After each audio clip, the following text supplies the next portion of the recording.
Talk a little bit about getting into kind of that early stuff, like that early Kiss and stuff like that.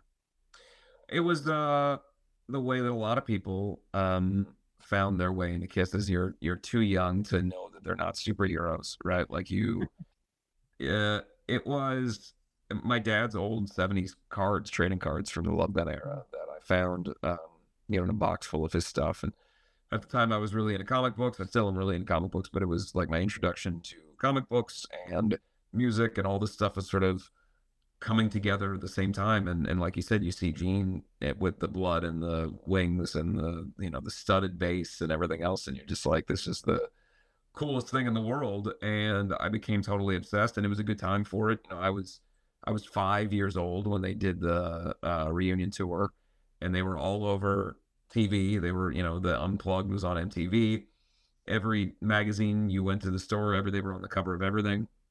It was just like uh this weird thing where I discovered them. My first record that I ever heard from them was Revenge, which I didn't know was like a non-makeup record, but I Right. loved it. That's a great record. Uh, yeah, and so I played that cassette, every single day, and it just became really not only my gateway for rock music, but I fashioned myself after Gene and Paul. So I was an only child, and I wasn't particularly social, but I would sit and watch these interviews of the two of them for hours and hours. And in the '90s, you're watching like Kiss Extreme Close Up and all these VHS tapes that were there sort of on the come down. This is before the reunion tour. So that the interviews in retrospect are them being very honest about where they were at in their career, but also with a little bit of like, a necessary, well, if people don't like us, they can fuck off kind of thing, right? So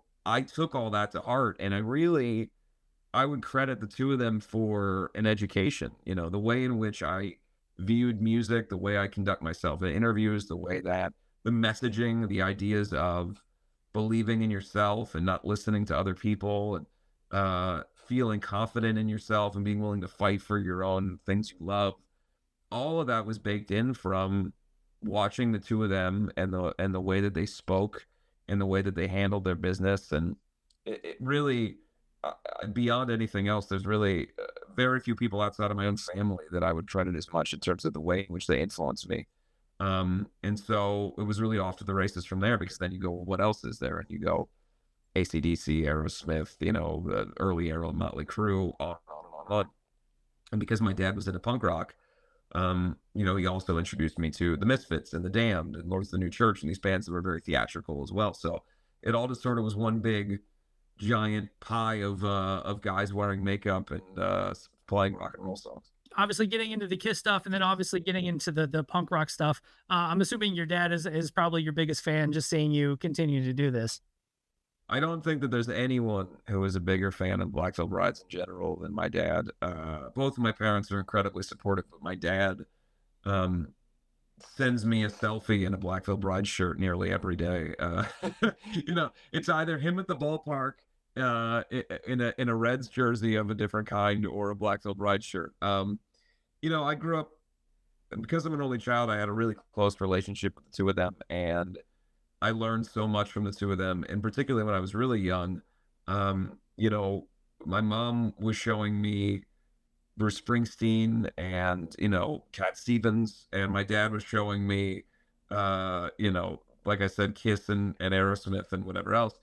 But my dad, because I played sports through my childhood, my dad was the coach on every team that I was on, and we spent hours and hours driving, because I played pretty competitive level hockey, especially, and we would go travel around for these tournaments every single weekend, 5, 6 hours in the car.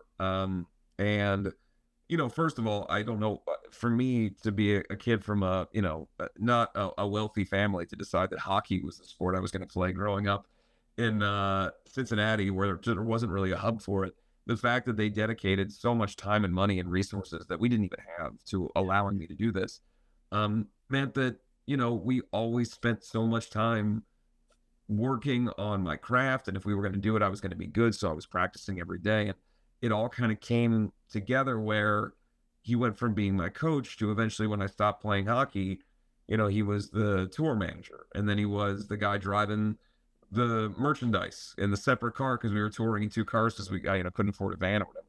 And over the years, he no longer was touring with us and all that stuff as we became like a professional band, but he's always remained incredibly supportive, and he loves to talk to the fans, and we always laugh when he comes to a show. He has his own sort of meet and greet every night.